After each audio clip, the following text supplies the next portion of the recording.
Good morning children. बच्चों, आज मैं आपको हिंदी व्याकरण में पाठ 22 निबंध लेखन पढ़ाने जा रही हूँ। बच्चों, हमने अभी तक पढ़ा था अनुच्छेद लेखन। अनुच्छेद क्या होता है? जब हम किसी विषय पर अपने विचार और मन के भाव को लिखते हैं, ठीक है, तो वह अनुच्छेद कहलाता है, ठीक है। लेकिन आज मैं आपको निबंध पढ़ाने जा रही हूँ। निबंध क्या होता है? देखिए, निबंध का अर्थ है बंधा हुआ रूप। वह गद्य रचना जिसमें किसी विषय के बारे में अपनी भाषा में क्रमबद्ध एवं सुव्यवस्थित ढंग से विचार प्रकट किए जाते हैं, निबंध कहलाता है। मतलब जब हम किसी विषय के बारे में अपनी भाषा में क्रमबद्ध तरीके से, ठीक है, और सुव्यवस्थित ढंग से अपने विचारों को प्रकट करते हैं, लिखते हैं, वह निबंध कहलाता है। यह एक प्रकार की विधा है जिसमें विचारों को किसी विषयों पर बहुत प्रभावपूर्ण ढंग से व्यक्त किया जाता है। मतलब अपने विचारों को काफ़ी प्रभावपूर्ण ढंग से क्या किया जाता है? प्रकट किया जाता है, ठीक है। तो इसे हम कहते हैं निबंध, ठीक है बच्चों। अब निबंध के प्रमुख भेद। निबंध 4 प्रकार का होता है: विचारात्मक निबंध, भावात्मक निबंध, विवरणात्मक निबंध और वर्णनात्मक निबंध। विचारात्मक निबंध, ठीक है। अब विचारात्मक निबंध क्या होता है? जो निबंध सामाजिक, राजनीतिक तथा दार्शनिक दृष्टि से समाज, साहित्य, धर्म आदि विषयों के विश्लेषण हेतु विचार प्रकट करते हैं, ठीक है। जिस निबंध में हमें सामाजिक, राजनीतिक, दार्शनिक दृष्टि से समाज, साहित्य और धर्म आदि के विषयों में विचार प्रकट करते हैं, ठीक है, उसको विचारात्मक निबंध कहते हैं। उसके बाद है भावात्मक। जब सामाजिक तथा व्यक्तिगत अनुभवों को रोचक व भावपूर्ण ढंग से निबंध के रूप में लिखा जाता है, जब उनकी भावनाओं को, उनके जो भाव होते हैं ना, ठीक है, उसको निबंध के रूप में लिखा जाता है, तो वे भावात्मक निबंध कहलाते हैं, ठीक है बच्चों।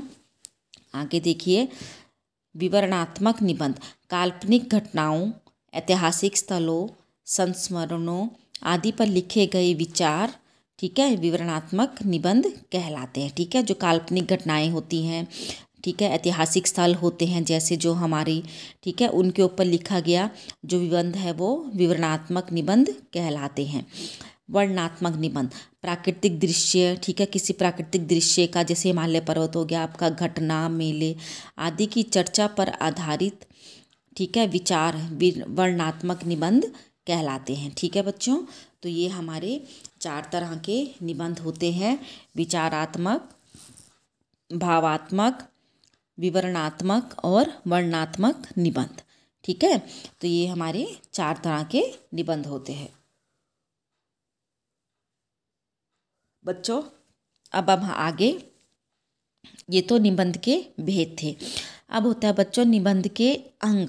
निबंध के अंग की मतलब निबंध को कितने भागों में लिखा जाता है, ठीक है। तो निबंध के अंग, निबंध के कितने अंग होते हैं? निबंध के बच्चों 3 अंग होते हैं, ठीक है। एक होता है प्रस्तावना, मध्य भाग, उपसंहार, ठीक है।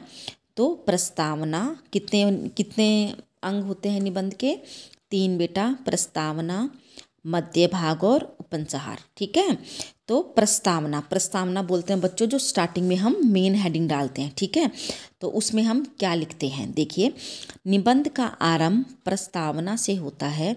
जैसे ही हम निबंध लिखते हैं तो उसका आरंभ प्रस्तावना से होगा। प्रस्तावना पढ़ने वाले के, ठीक है, मन में उत्सुकता जागती है, ठीक है, उत्सुकता जागनी चाहिए। जैसे ही वो प्रस्तावना को पढ़ेगा, किस चीज़ की उत्सुकता जागनी चाहिए बच्चा? उसको उस निबंध के लिए, ठीक है, उत्सुकता जागती है। इस प्रकार प्रस्तावना जितनी आकर्षक और प्रभावपूर्ण होगी उतना ही अच्छा निबंध होगा, ठीक है बच्चों। अब जैसे किसी चीज़ के बारे में आप पढ़ते हो, लेख पढ़ते हो, कुछ भी, अगर आप स्टार्टिंग से उस चीज़ को पढ़ते हो, थोड़ा सा उसको स्टार्ट करते हो पढ़ना, अगर आपको स्टार्टिंग से आपको पढ़ने में इंटरेस्ट आ जाता है उसको, तो आप उसको पूरा पढ़ने में अपनी इच्छा जाहिर करते हो पूरा ठीक है। लेकिन अगर आपको स्टार्टिंग से थोड़ी सी वो अजीब लगता है कि इसमें तो कुछ नहीं है, लगता आगे से इंटरेस्टिंग ही नहीं है, तो हम सोचते हैं कि नहीं पढ़ते हम इसको। तो इसलिए किसी भी निबंध को आरंभ का आरंभ प्रस्तावना से होता है। ठीक है, प्रस्तावना पढ़ने के बाद मन में उत्सुकता जागती है। इस प्रकार प्रस्तावना जितनी आकर्षक और प्रभावपूर्ण होगी उतना ही अच्छा निबंध भी होगा। ठीक है, अब है मध्य भाग। इस भाग में निबंध का मूल भाग, जो बीच का भाग है बच्चों, अब जो हमने उसके बारे में लिखना है, निबंध जिसके बारे में लिख रहे हैं तो उसका पूरा सार लिखना है हमने उसमें। ठीक है, कि उसमें क्या क्या होता है। तो इसमें निबंध का मूल भाग स्पष्टीकरण, विचार, अनुच्छेद तथा विवेचन आदि निहित होता है। ठीक है, आगे देखिए उपसंहार। निबंध का अंत उपसंहार के रूप में होता है। ठीक है, लास्ट का जो अंत है उसका उपसंहार में पूरे निबंध का संक्षिप्त सार होता है। मतलब जो हमने पूरे निबंध में पढ़ा ना, ठीक है, लिखा है, उसको लास्ट में लिखते हैं कि इस निबंध से हमें क्या पता चला लास्ट में। ठीक है, तो लास्ट में उसका उपसंहार होता है। ठीक है बच्चों, समझ आया आपको। आगे देखिए, निबंध लिखते समय निम्नलिखित बातें ध्यान में रखनी चाहिए। तो निबंध को लिखते समय हमें निम्नलिखित बातों को ध्यान में रखना चाहिए। ठीक है, तो हमारे निबंध के कितने अंग हो गए? 3 अंग हो गए, प्रस्तावना, मध्य भाग और उपसंहार। अब निबंध लिखते समय निम्नलिखित बातें ध्यान में रखनी चाहिए। विषय, ठीक है, जिस पर निबंध लिख रहे हैं उसके बारे में अच्छी तरह अध्ययन कर ले। मतलब जो टॉपिक आपको दिया गया है निबंध लिखने के लिए उसके बारे में आप अच्छी तरह से अध्ययन पढ़ लें। ठीक है, उसका अच्छी तरह से स्टडी कर लें, उसको एक बार अच्छी तरह से अध्ययन कर लें। आगे देखिए, निबंध की रूपरेखा बना लेनी चाहिए, उसी के अनुरूप लिखते चले जाएं। मतलब उसकी पूरी रूपरेखा तैयार कर लेनी चाहिए कि इस निबंध में ये आएगा। ठीक है, निबंध की भाषा सरल, सुबोध तथा प्रभावशाली होनी चाहिए। ठीक है, तो निबंध की जो भाषा है वो सरल, सुबोध और प्रभावशाली होनी चाहिए। विचारों में तारतम्यता होनी चाहिए। ठीक है, जो विचार हैं वो अच्छे होने चाहिए। वाक्य की पुनरावृत्ति से बचना चाहिए, बार बार वाक्यों को नहीं रिपीट करना चाहिए। ठीक है, आधा निबंध लिखने के बाद उसे संक्षिप्त करते जाइए, अंत में छोटा सा सार देना चाहिए। जैसे जैसे आप निबंध लिखेंगे उसको आगे आगे थोड़ा थोड़ा करते जाइए, छोटा छोटा, और लास्ट में उसको छोटा सा सार दें कि जिसमें जो आपने पूरा निबंध लिखा है उसका निचोड़ आ जाए। ठीक है बच्चों, समझ आ गया आपको। तो ये था हमारा, क्या था, निबंध किसे कहते हैं। ठीक है, तो बच्चों ये आपकी कार्यपत्रिका है, इसमें मैंने आपको निबंध के बारे में लिख के बताया है। ठीक है, कि किसे किसे कहते हैं। यह आपकी वर्कशीट है, आपने महात्मा गांधी पर निबंध लिखना है। सॉरी बच्चों। ठीक है, महात्मा गांधी पर निबंध लिखेंगे तो सबसे पहले आप प्रस्तावना लिखेंगे जैसे मैंने आपको बताया, फिर आप विषय वस्तु लिखेंगे, लास्ट में आप उपसंहार लिखेंगे। ठीक है, तो मैं आपको बुक के उसमें बता रही हूँ कि आपने कैसे प्रस्तावना लिखनी है। ठीक है, आप बुक या इस वीडियो की सहायता से क्या लिखेंगे, ये निबंध लिखेंगे। अब देखिए, ठीक है, तो महात्मा गांधी, ये है आपका महात्मा गांधी का निबंध। ठीक है, तो बच्चों ये जो है ये हमारा महात्मा गांधी का निबंध है। तो बच्चों यहाँ से हमारा स्टार्ट होता है प्रस्तावना। ठीक है, ये मैं बताती हूँ आपने कहाँ से कहाँ तक प्रस्तावना लिखनी है। देखिए, हम महात्मा गांधी के बारे में लिख रहे हैं तो सबसे पहले लिखेंगे, महात्मा गांधी का जन्म 2 अक्टूबर 1869 ईस्वी को गुजरात के पोरबंदर नामक स्थान पर हुआ था। उनका पूरा नाम मोहनदास करमचंद गांधी था। उनके पिता करमचंद गांधी राजकोट के दीवान थे। उनकी माता पुतली बाई धार्मिक विचारों की महिला थी। ठीक है बच्चों, चलिए मैं आपको प्रस्तावना अलग लिख के दिखाती हूँ। ठीक है, आप बुक में से मत लिखिए, उसके बाद मैं आपको बताऊंगी। हम लिखेंगे प्रस्तावना। ठीक है, तो प्रस्तावना क्या लिखेंगे, महात्मा गांधी जी का जन्म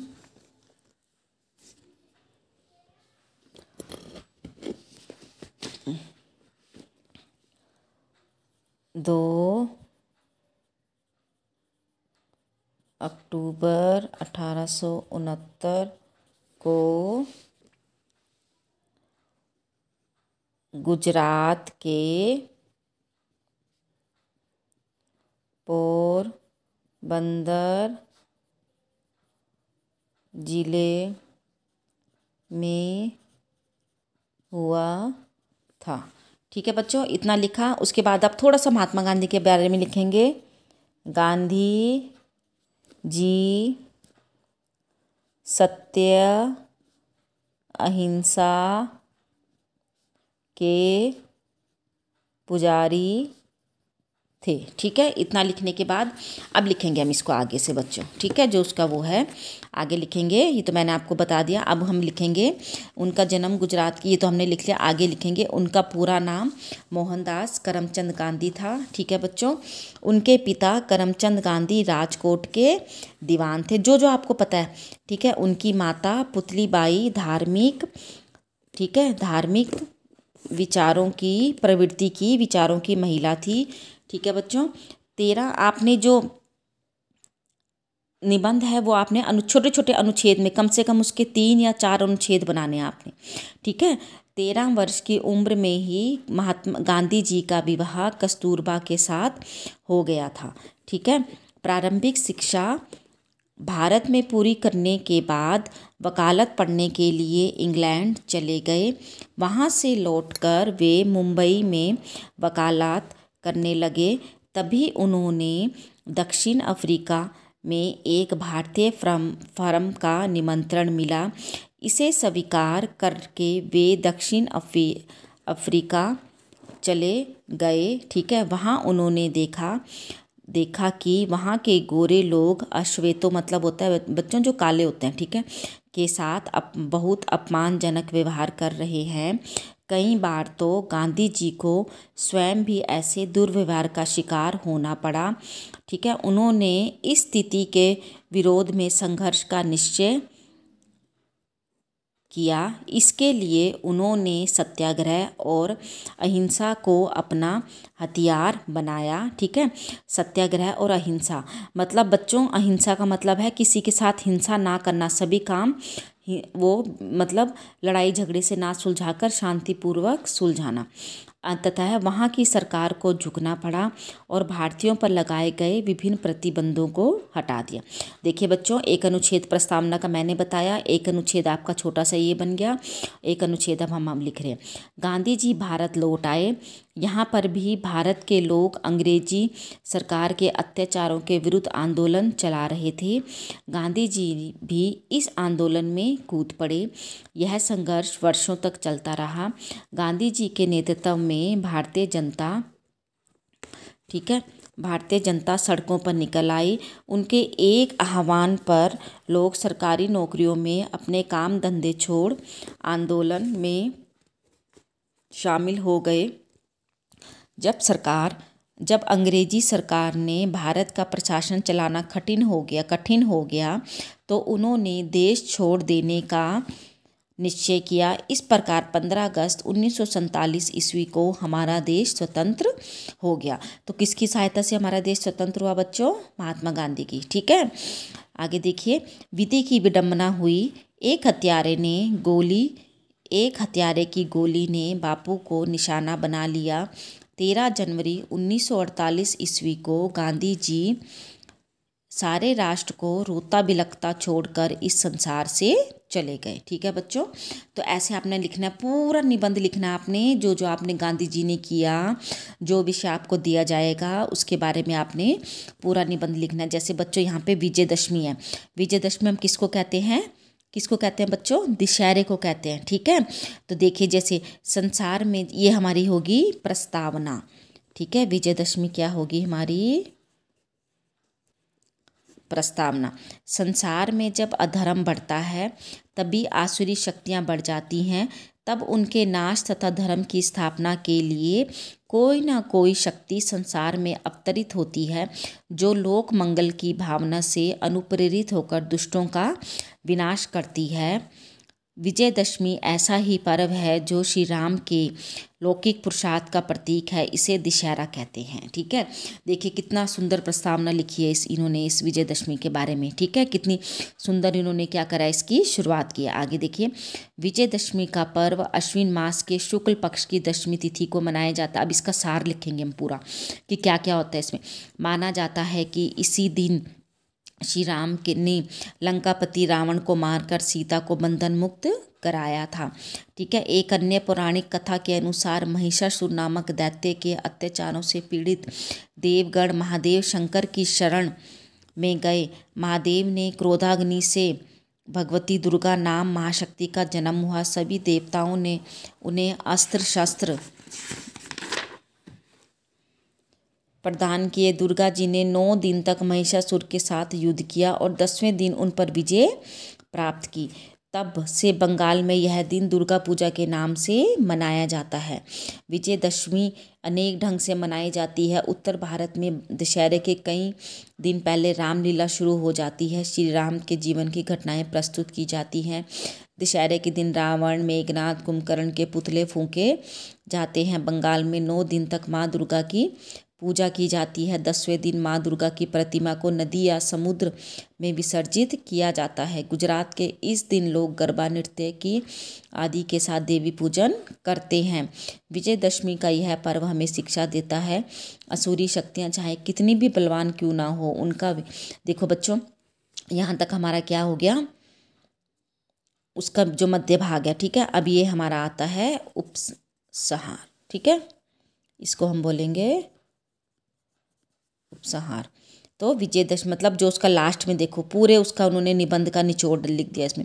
विजयदशमी का पर्व हमें शिक्षा देता है कि असुरी शक्तियाँ चाहे कितनी भी बलवान क्यों ना हो, उनका विनाश अवश्य संभव है तथा अत्याचार के विरुद्ध संघर्ष करना मानव का धर्म है।